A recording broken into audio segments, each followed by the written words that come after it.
Assalamualaikum warahmatullahi wabarakatuh. Sebelum ini telah beberapa kali saya membuat video menerangkan kesalahan amalan istighasah, iaitu apabila seseorang itu berdoa dengan meminta terus daripada ahli kubur.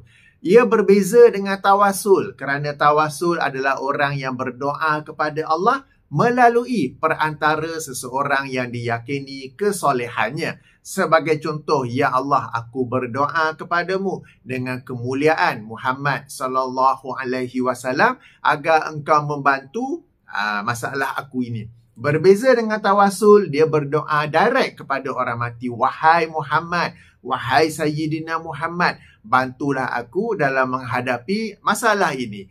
Lalu ada yang tak percaya, mana ada orang istighasah, mana ada orang Islam istighasah. Kamu ni kata Hafiz, tokok tambah saja, engkau yang tak faham. Mereka sebenarnya berdoa kepada Allah. Okey.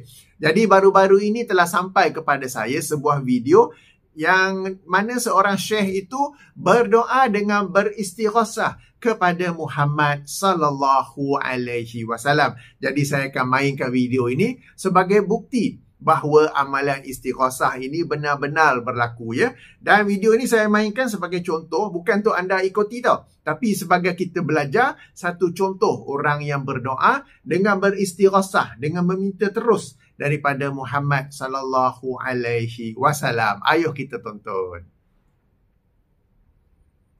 Wa idza waqa'ta fi makrub aw ham fastaghith bi sayyidina Muhammad. ليش بدك تستغيث؟ أهل الله علمونا صيغة الصلاة والسلام في عدد ما في علم الله عليك وعلى آلك يا سيدي يا رسول الله أغثني سريعا بعزة الله. اسمع عندهم الاستغاثة السريعة، يصدر الأمر الإلهي أغيثوه بعد 33 مرة، بتقولها 33 مرة بحضور قلب وخشوع، تأخذ الإجابة دغري.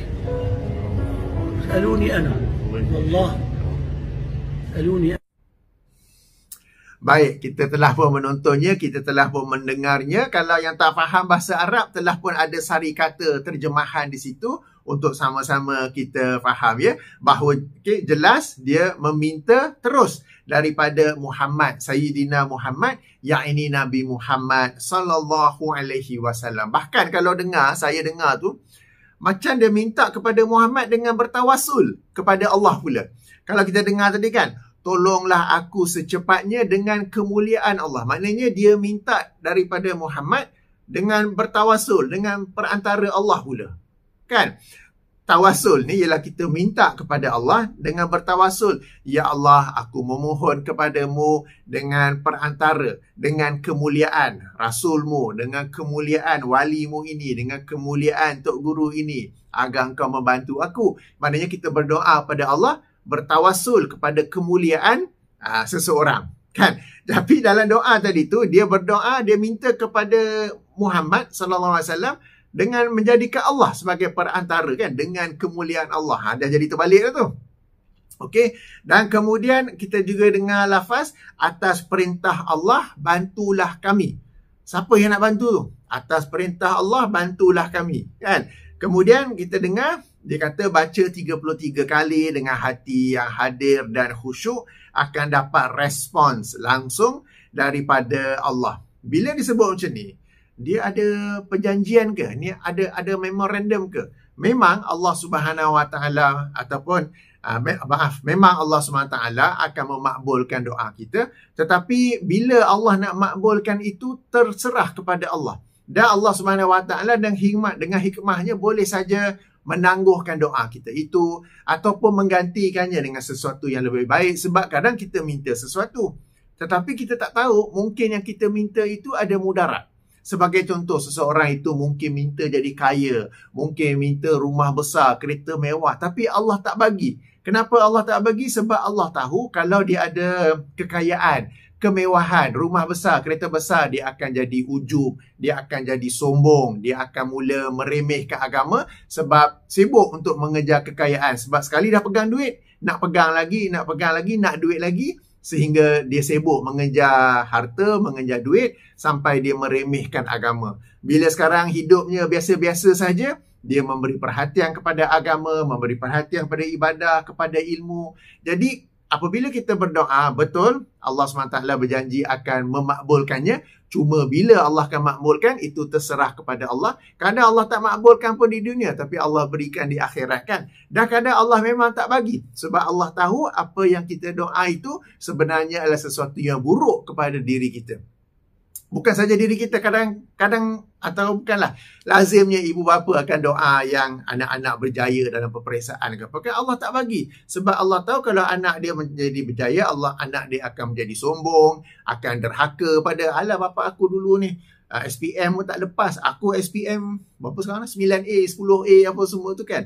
Jadi Allah tahu anak dia akan menjadi derhaka apa semua, sebab tu Allah tak bagi. Alright. Jadi bila dalam video tadi dia kata akan dapat respons langsung ni dalam bahasa Indonesia, bahasa kita maksudnya terus direct daripada Allah. Saya bertanya, ada perjanjian ke?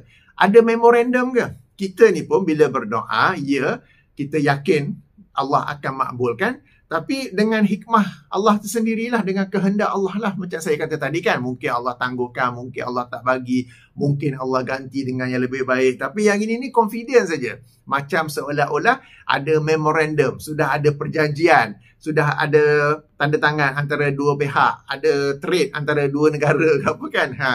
Okey, kemudian soalan seterusnya, sekarang ni siapa yang sebenarnya memakbulkan? Sebab tadi Syekh tu berkata, atas perintah Allah bantulah kami. Kita pun fikir siapa? Muhammad ke bantu? Muhammad tu dalam kubur sallallahu alaihi wasallam. So sekarang ni Allah bantu. Jadi perkara-perkara macam inilah yang kita kata boleh merosakkan tauhidnya seseorang, boleh merosakkan akidah seseorang, maka sebab itulah lebih baik dijauhi kan. Jadi sebab orang yang beristighosah ni selalu dikata kita minta je daripada manusia, tapi hati yakin Allah yang makbulkan. Tapi sekarang kita dengar sendiri orang yang berdoa tu, dan yang doa ni bukan calon-calon orang, seorang syekh sekian-sekian yang tolonglah aku secepatnya dengan kemuliaan Allah, seolah-olah minta kepada Muhammad dengan bertawasul kepada Allah kan, tahu kepala sikit tu. Kemudian atas perintah Allah bantulah kami, macam memang minta daripada Muhammad yang bantu. Kemudian barulah respon langsung daripada Allah kan. Jadi ada campur aduk di situ. Sebab kita kena ingat, bila syirik ini we associate partners with Allah. Dalam kes memakbulkan doa, we associate something else, someone else that can fulfill our doa. Maksud syirik di sini, bahasa Melayu lah ya, ialah kita menyekutukan Allah dengan berkeyakinan adanya sesuatu atau seseorang selain Allah yang turut dapat memakbulkan doa kita itu.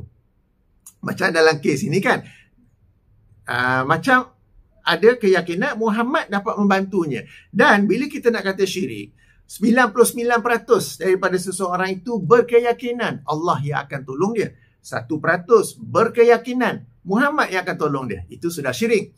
100% daripada dirinya berkeyakinan Allah yang akan tolong. Tapi bila dia berdoa kepada Muhammad, kemungkinan doa itu menjadi lebih power, lebih mujarab, adalah tinggi. Seolah-olah Muhammad ni jadi, nak kata macam mana? Kan boleh faham lah kan. Itu pun sudah jadi syirik juga tu. Sebab apabila Allah ingin memakbulkan doa kita, it is hak mutlak Allah atas budi bicara Allah 100%.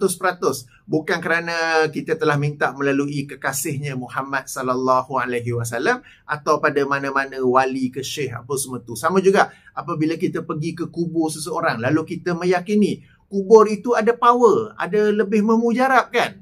Padahal Allah tak pernah kata pun tempat kubur adalah satu tempat doa menjadi lebih mujarab. Jadi ini adalah satu amalan yang sangat bahaya ya, dan kita kena hati-hati sebab berdoa kepada orang mati adalah satu amalan yang cuba dinormalisasikan oleh sebahagian orang agama. Kita pun pelik orang agama ni sebab banyak dalil-dalil daripada Al-Quran dan hadis kita berdoa terus langsung direct kepada Allah Subhanahu Wa Taala. Mereka pula mengajar untuk berdoa kepada si mati. Baik. Terakhir, Syekh tu kita nampak tak begitu confident. Okey. Yang berdoa dengan cara itu, baca 33 kali, sekali dengan selawat apa semua tu, pasti kan mendapat respon langsung daripada Allah kan, serta merta apa semua tu kan. Okey, Syekh ni dah doa tak untuk umat Islam kita di Palestin? Ke Syekh doa untuk diri sendiri saja? Kan? Kalau betul anda punya cara doa tu power, serta merta, mujarab apa semua tu, sudah doa ke untuk umat Islam di Palestin sekarang ini yang sedang dizalimi dan ditindas begitu hebat oleh Zionis Israel? Ke apa seronok sebut saja?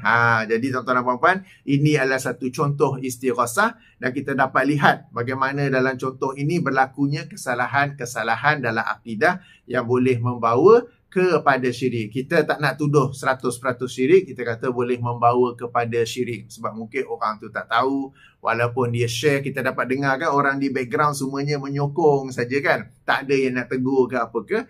Cuma bagi kita jadikan ini sebagai satu case tadi supaya kita dapat lihat, kita dapat kenal kebatilan agar kita dapat menjauhinya. Sebab sebelum ni saya duk cerita kesalahan istighasah, orang tak faham. Bahkan ada yang membantah, mana ada orang buat macam tu.